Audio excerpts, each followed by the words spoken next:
If you're not getting at least 1 to 2 referrals every time you ask, your real issue isn't that you're asking at the wrong time, it's that you aren't building trust fast enough for your prospect or warm connection to want to help you and send you to their friends. It's all a trust thing, it's not a timing thing. There's no perfect magical time at the end of the sales talk, at the end of your conversation, once they've signed up. Like, you should be asking referrals once it feels comfortable.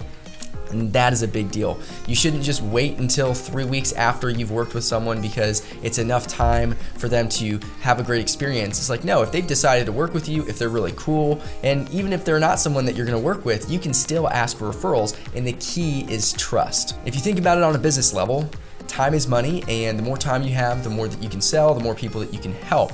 So obviously it's not ideal to work with someone for weeks or even months without getting a referral. It starts to bottleneck you, and sooner or later you just run out of really warm leads or referral leads, making you panic and get frustrated and have to resort to cold calling. Which, again, I've got nothing against cold calling.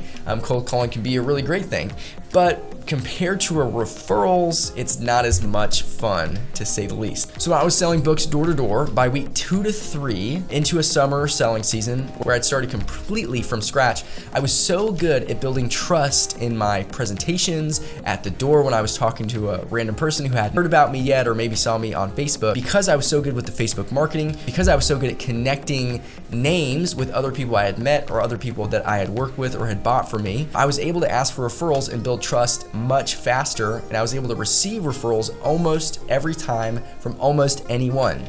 I even remember asking for referrals at the door after meeting someone and knowing them for less than 2 minutes, and because I could connect with them, they were sending me to several friends that would be open to hearing about the educational resources I was selling. It's pretty wild, right? Like, how can you do that? And that's what I'm gonna teach you right now. Quick disclaimer before we run into exactly how to get referrals and build trust faster.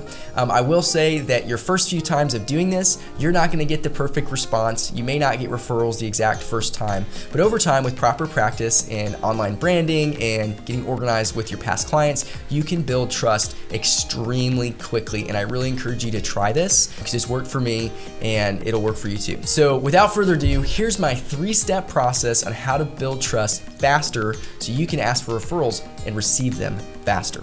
Okay, so step 1 is you need to understand how to get deeper faster.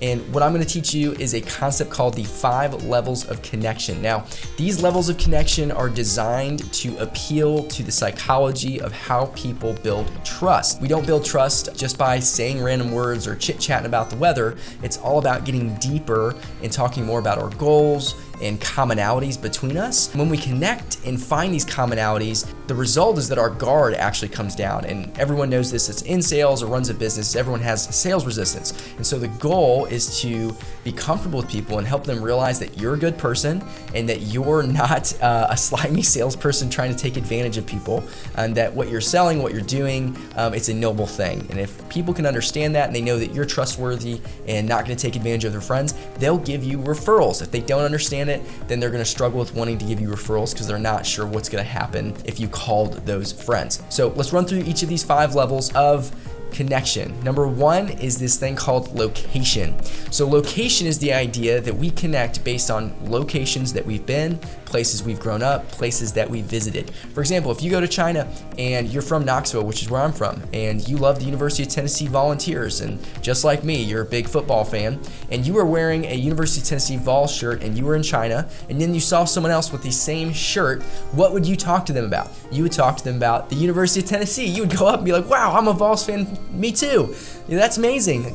What? I can't believe that you're here and we've both been there and we're both fans. And then you would just start this big long conversation about Tennessee and where you've been in Knoxville. And if you knew something about football, you would actually go straight into level 2, this thing called observation. So this random person that you just met that you know is from Tennessee is wearing a Volunteers hoodie, just like you, right? And you guys start talking about Hendon Hooker, and you start talking about, Joe Milton, and you start talking about all the different nuances of the Tennessee Volunteers football program in 2023 or whatever year it is, right? You're actually connecting on this level called observation, which is knowing deeper details about certain topics or communities. For example, football is like a community of fans. And so if you are a follower or fan of a certain team, you're gonna know more about that team than pretty much anyone else, and you're gonna be able to talk about that in depth. And when someone else who is a part of that fan group realizes that you know the same things, you guys connect on this level called observation. So when I was selling books, the way that we would connect on observation is by becoming local experts, right? So locally, we would live in the community, we would know a lot about the community, we would start to know the power names of people who are really popular in the community, who are really well known. You know, when you have these certain names, you connect on those types of things. But also, we'd go even further and understand more about their situation in the schools, because when you're selling educational resources, the parents, all they care about is their kids' education, at least in what I was selling and talking about. So I would know every single teacher's name, I would know every grade level, how much homework they get, what kind of assignments they're getting, so that way I could connect with that family and talk about what's happening next year with a lot of different local names. So that way they would know that I'm an expert, and we would connect not only on location, but observation, because I would know about their school system, which would connect with exactly what they know about their school system. And the third most important level of connection to get to in order to ask for referrals is destination. So destination is exactly what it sounds. It's where we're going. It's essentially connecting on goals and mindset and what we're trying to accomplish with our lives. So for example, go back to college, go back to whatever job you're working at right now. There's certain cultures in different clubs, different universities. There's a culture in every single career path that you can have in every single company. You're probably at the company that you're at because they have a similar vision, goals, and values for life, the destination, where you're heading, and that's why you work there. And that's what we want to do with people before we ask for referrals, because if they know we have similar goals, desires, and values, they're going to recommend us to people who have the same goals, values, and direction in life, which is the exact ideal prospect that we want. And so the way we do that is we always need to share why we're doing what we're doing, and the goal of talking to people, and why we care and how we want to help. And if we can explain that destination, then people get pretty excited about recommending the right people. And that's the key. So if you can connect on location, where we're from, some of those past experiences, if you can connect on observation, where we're connecting that we know about similar type topics or similar type things in the community, that's the idea. We're local. We're not some big corporate company who's just trying to get someone's information and then bother them, right? That's really important in the observation section. And then the destination is that we are here to help. We have the same goals, vision, and values, and that way they recommend the right people. And if we get to those three, you'll have trust, you'll get referrals.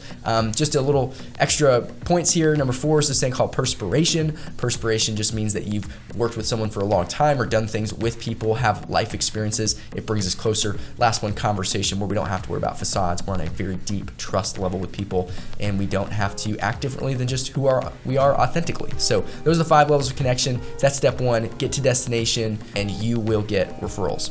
All right, so step 2, show names and be a local. So just like I was talking about in observation, people want to know that you're legit and that it's really normal to refer people. And so I think this is really valuable when you're explaining what you're doing, when you're teaching people about how you're helping people, is to have these stories of names and these stories of past clients and kind of how you've reached out to them, because they're probably a referral too. And this will absolutely change the game when it comes to building trust. And unfortunately, I don't see this happen a lot at all, so I really encourage you to implement what I'm about to tell you. So what I used to do when I was going door to door, okay, a lot of people don't know this, but I had a 59% chance that people would let me in their house or give me 20 minutes.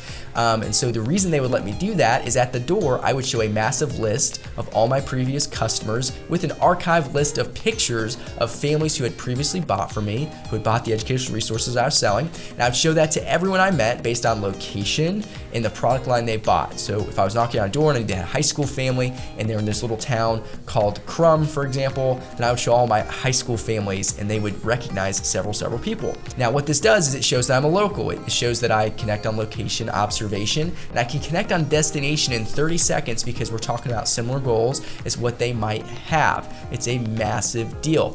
I would even go through some short stories of how I met each family, what they share, how they bought, why they bought.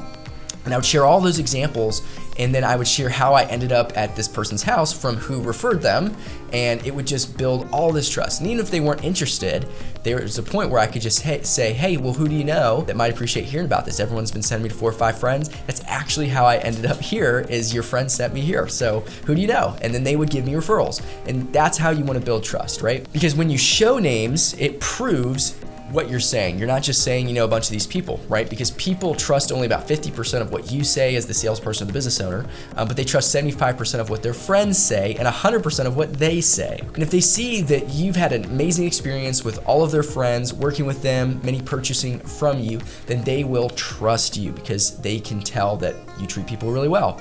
Because why would they think any different if all of their friends really enjoy spending time with you?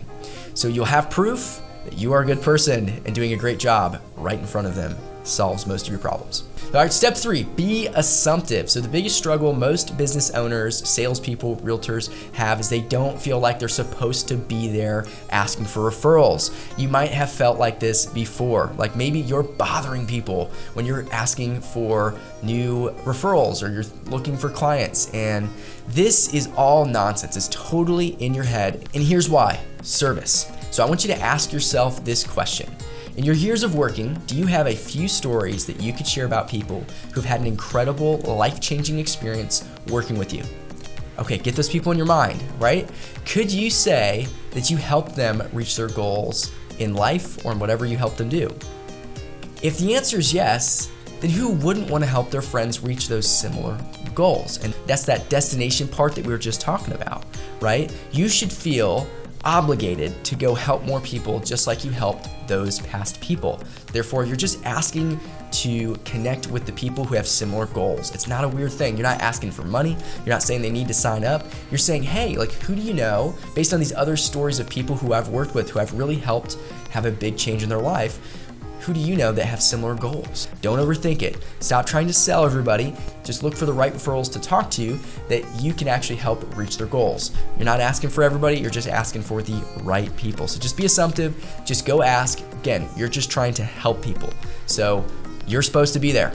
Okay, so quick recap: ask for referrals after you've built trust. It's really that simple. The key is how can you build trust faster? So I really encourage you to develop a strategy in your sales presentation to connect on the 5 levels of connection, at least those first 3 to destination in your conversations. Even if it's a 30-second conversation on the phone, just connecting on your goals and past names and past clients and stories.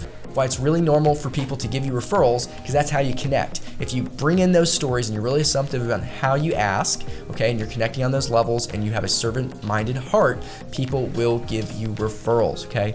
And that's your goal: build trust faster. If you build trust faster, everything else will work out. Okay, so now building trust and getting 1 or 2 referrals per ask is one thing, but if you can double the amount of referrals you get each time you ask, now that will overhaul your business. So get ready for the next video where I teach you how to help people remember who they should refer to you. Thank you to all the sponsors who make this show possible. This episode is sponsored by Donna Bowling. Donna has been in the lending business for more than 16 years. She is dedicated, dependable, and an incredibly efficient loan officer. She's the Bankers Association Lender of the Year, Secretary and Treasurer of Tennessee Mortgage Bankers Association, and past president of Knoxville Mortgage Bankers Association. If you want to ensure you have the best possible lender for your next mortgage, contact Donna Bowling at 865-414-8973. Are you in search of a title agency that truly puts you first? Look no further than Knoxville Title Agency, where excellence meets exceptional customer service. At Knox Title Agency, they understand that buying or selling a property can be a complex process. That's why their team of dedicated professionals, led by Regional Director Chase Reno, is here to guide you every step of the way. Their mission is simple: to provide you with a seamless and stress-free title experience. They pride themselves on their attention to detail and going above and beyond for their clients. At Knox Title Agency, you'll receive exceptional customer service that sets them apart from the rest. They believe in creating a welcoming culture where you feel valued and confident in your decision. Whether you're a first-time homebuyer, a real estate investor, or a seasoned homeowner, they have the expertise to handle all your title needs. Trust them to navigate the complexities of title searches, insurance, and closings so that you can focus on what matters most to you. Experience the Knox Title Agency difference today. Give them a call at 865-691-1100 or visit their website at knoxvilletitle.com. Knoxville Title Agency, where excellence meets exceptional customer service. Knoxville Title Agency, your trusted partner in all your title needs.